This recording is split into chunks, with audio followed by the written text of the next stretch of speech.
While many neighborhood-based professional theaters across the country have folded, the Detroit Repertory Theatre is still going strong. The Venerable Theatre on the city's west side is celebrating 60 years of entertaining audiences with meaningful and thought-provoking productions.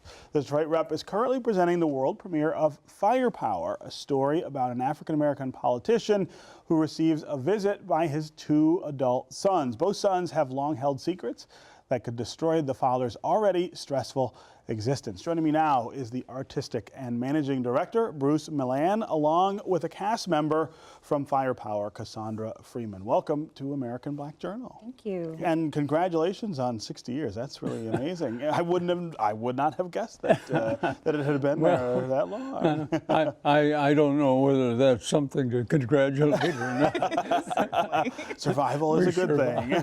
I guess. Let's talk though about the beginnings of the Detroit Repertory Theatre. Where did the idea come from, and what were those early years like? Well, first of all, it's pretty much an ad-lib situation. I was not particularly in theater or anything like that. I was mostly, I don't know how I even developed it. I mean, I came from a family that was relatively poor, and we had to count our food on Sunday, you know, and they were not particularly social or political or anything. But early on, I developed a kind of sense of fairness and a kind of sense of something wasn't right socially. Yeah. And I was pretty young at that time. And eventually I went to Wayne State University and ended up in the sociology, a degree in sociology, the only member of our family to ever get through college. Is that right? Wow. And in the process, I met a professor there who was interested in something that nobody even thought about, and that was the sociology of art. There isn't even, I don't think there's even a discipline today about that. Sociology of art, right. Anyway, I did a lot of work in that, and I happened to room after I got out of the Army. I roomed with one of the roommates. We had to do whatever we could to survive. He was in theater, and pretty soon I began to get to know theater people while I was studying, and eventually I had, like so many people, I was a closet writer, you know, and I became increasingly more interested, and eventually married a person in theater, and we at that point started theater, huh? Started theater.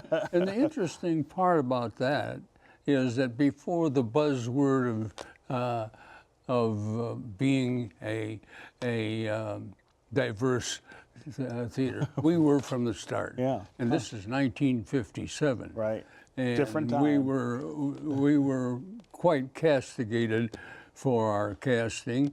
And whatever it is, but it all evolved. And eventually we were on Woodrow Wilson, and then we opened our theater, you know, a burned out dry goods store and a bar, and everybody said, you know, you're stupid. And that'll never work, right? And I think we remain stupid. Right.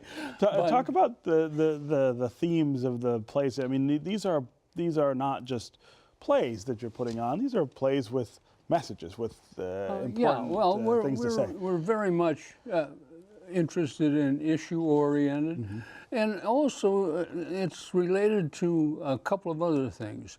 One of them is that we sought from the beginning to democratize the professional theater existence, and I emphasize professional because we are the oldest union professional theater in Michigan. Wow, wow. And so we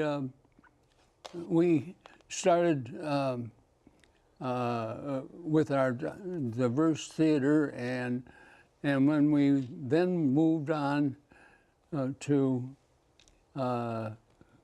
we were interested in issue-oriented, and then we also oriented towards the unreached. Now, I didn't say the unreachable, I said the unreached. And there is a vast number of people, even today, who have not been reached relative to professional theater. That does not mean that they're but they're not interested, right? They're not, but professional indigenous theater, which is very rare, was not on their agenda. Right. Yeah. So talk about Firepower and talk about your role in it. My role, I play Joanne in Firepower, written by Kermit Frazier, directed by Lynch Travis, and it is running until March 12th. And one of the things that drew me to the script was the sense of family. It's a family story, and we can all certainly relate to conflict within family, stressors around, absolutely stresses around family, and how to overcome the obstacles that we have in relating to one another. And that's one of the things that the Detroit Repertory Theatre has been consistent in, is presenting challenging work that pushes us to elevate and to reach new levels of our humanity. And so it's one of the things that keeps me going back there. And also, as an artist, they have been instrumental in me developing. I started there as a workshop participant, and just last semester was teaching the workshop, and and so my career trajectory has been largely contingent upon their success. Did your career start there at Absolutely. At the Detroit? Yeah, wow. Absolutely. I did my first professional production. It began rehearsal in 2002. And I started there so long ago, and so I'm very proud of my my affiliation with the theater. It has been a constant, as you said in your opening, where so many theaters have opened and closed and gone away. Even in the time that I've been performing, it has always remained a steadfast. And so it's nice. It's definitely a sense of family. Leah Smith, who wears many hats at the theater, actually says that in her curtain speech to people who have come to the theater for the first time. Welcome to the Detroit Repertory Theater family. And that's how you feel, you know, both as an actor, as a theater goer, you know, as someone who loves the arts. It's definitely something that we're proud of. We've got about 2 minutes left. I wonder if I can get you to talk about what you think the current time calls to from art and artists as opposed to before. Are you looking at what you guys do there differently today? Oh, I'm not so certain it's different. It is we're dealing even more today with the question of brotherhood, equality, justice, all the things that we are still struggling with. We cast without regard to race or whatever, except where it's specifically designated. And maybe someday that will also be the same differently way, too, but it's a long way off. And anyway, we are constantly fighting racism by example. That's exactly what we do.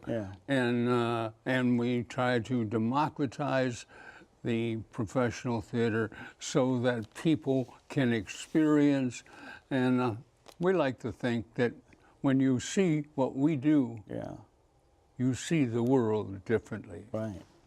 That's really great. So the play runs through March 12th? Yes. All right. Performances on Thursday, Friday, Saturday, and Sunday. Yeah. So you have more than enough opportunities to come and check What's it out. what's the overall message you think comes out of this story? The overall message is acceptance. Yeah. Absolutely. I think that the playwright uses the word tolerance, but I as an individual like to use the word acceptance because I think that people are to be accepted for Yeah. exactly who they are. So we see that in different relationships throughout the play. But I think that overall you might come in with one perspective on how certain people live or the choices that they make and walk away feeling and believing something very different. And is your character the one who pushes the acceptance? One of. We have many talented actors in the show, and so we all do a little bit of that. Yeah. All right. Well, great. People should go check that out. Yes, they through should. the March 12th. Thank you. And congratulations again on 60. Oh, That's thank really you. wonderful. Congratulate the company. Yeah, right, Yes. everybody, right. All right, thanks for being here as well. Okay. All right, that's our program for today. Thanks for watching. You can get more information about our guests at AmericanBlackJournal.org, and you can always connect with us on Facebook and on Twitter. We'll see you next time.